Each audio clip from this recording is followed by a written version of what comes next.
mafuta vilivyopo kwenye mikataba ya msingi framework agreements iliyosainiwa baina ya serikali na wawekezaji wa madini kama nilivyoeleza hapo awali. Mheshimiwa, sheria ya usalama barabara sura ya 168, Mheshimiwa Spika, inapendekezwa kufanya marekebisho ya sheria ya usalama barabarani sura 168 ili kuruhusu gari au trela iliyosajiliwa kwa mujibu wa sheria za usajili wa Tanzania Zanzibar kutumika Tanzania bara likiwa na namba za usajili Tanzania Zanzibar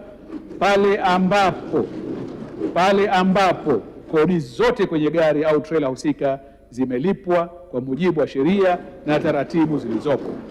Aidha, kwa sasa utaratibu huu tayari unatumika kwa magari yanayotoka Tanzania bara kwenda Tanzania Zanzibar. Lengo la hatua hii ni kutatua changamoto zilizopo kwenye matumizi ya vyombo hivyo baina ya pande mbili za muungano pasipo kuathiri mapato ya serikali. Sheria ya kudhibiti uingizwaji wa bidhaa nchini sura ya 276. Mheshimiwa Spika, inapendekezwa kufanya marekebisho kwenye sheria ya kudhibiti uingizaji wa bidhaa nchini sura ya 276 kama ifuatavyo: kuweka sharti la tozo ya maendeleo ya viwanda kutotozwa kwenye bidhaa zinazozalishwa katika nchi wanachama wa Jumuiya ya Afrika Mashariki ambazo zinakidhi vigezo vya usajili, yani rules of origin. Aidha, hatua hii itaenda sambamba na kuruhusu vifungu na viwango vya utozaji kutumika kwa nchi wanachama wa EAC pale itakapobainika kuwa nchi husika imeweka vikwazo vya kibiashara kwa bidhaa zinazotoka Tanzania vikijumuisha vya kikodi, ada na tozo mbalimbali kwenye bidhaa hizo. Lengo la hatua hii ni kuendana na matakwa ya itifaki ya uanzishaji wa Umoja wa Forodha ya Jumuiya ya Afrika Mashariki yanayoelekeza nchi wanachama kuzuia ubaguzi wa kikodi ili kuruhusu biashara huria na kuleta ushindani wa haki katika jumuiya yetu. La pili, kutoza tozo ya maendeleo ya viwanda kwa kiwango cha 5% kwenye madaftari yanayoingizwa nchini yanayotambuliwa kwa HS codes ambazo zimetajwa.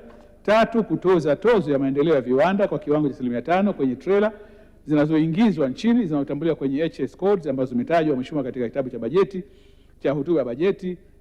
Nne, kutoza tozo ya maendeleo ya viwanda kwa kiwango cha 10% kwenye nyavu za kuvulia samaki zinazoingizwa nchini zinazotambuliwa kwenye HS code ambayo imetajwa. Kutoza tozo ya maendeleo ya viwanda kwa kiwango cha 5% kwenye milango, madirisha pamoja na frame zake zinazoingizwa nchini zinazotambulika kwa HS code ambayo imetajwa. Kutoza tozo ya maendeleo ya viwanda kwa kiwango cha 10% kwenye bidhaa za chuma zinazoingizwa nchini zinazotambulika kwenye HS code 7308.90.99 na kutoza tozo ya maendeleo ya viwanda kwa kiwango cha 5% kwenye bidhaa za aluminium zinazotambuliwa kwenye HS code 7610.10.00. Mheshimiwa Spika, lengo la hatua hizi ni kuvutia uwekezaji nchini, kuchochea mauzo nje ya nchi na kulinda uzalishaji wa ndani kwa kuwa bidhaa husika zinazalishwa kwa wingi hapa nchini. Hatua hii inatarajiwa kuongeza mapato ya serikali kwa kiasi cha shilingi bilioni 37.04. Sheria ya usafirishaji bidhaa nje ya nchi sura ya 196. Mheshimiwa Spika, inapendekezwa kufanya marekebisho kwenye sheria ya usafirishaji wa bidhaa nje ya nchi sura ya 196 kama ifuatavyo: kutoza tozo ya usafirishaji wa bidhaa kwenda nje ya nchi kwa kiwango cha 30% ya thamani ya mizigo au shilingi 200 kwa kila kilo moja kutegemea na kiwango kilichokuwa kikubwa kwenye taka za karatasi zinazotambulika kwenye HS code 4707.0.00.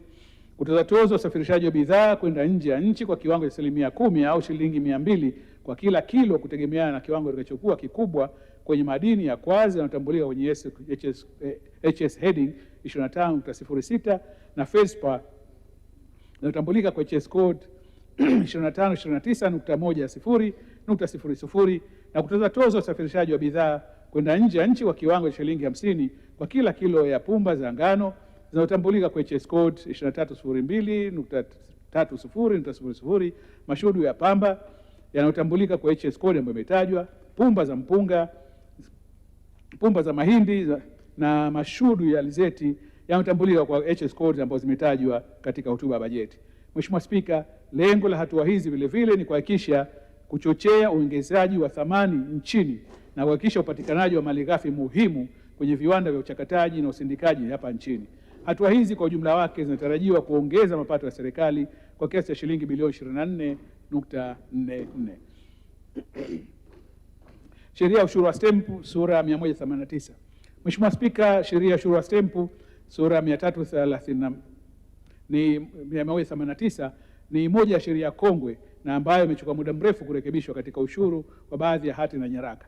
Inapendekezwa kufanya marekebisho kwenye jedwali ya sheria hiyo kama ifuatavyo: mosi, kuboresha tafsiri ya neno lease ili kujumuisha hati za ubadilishanaji wa mali zinazo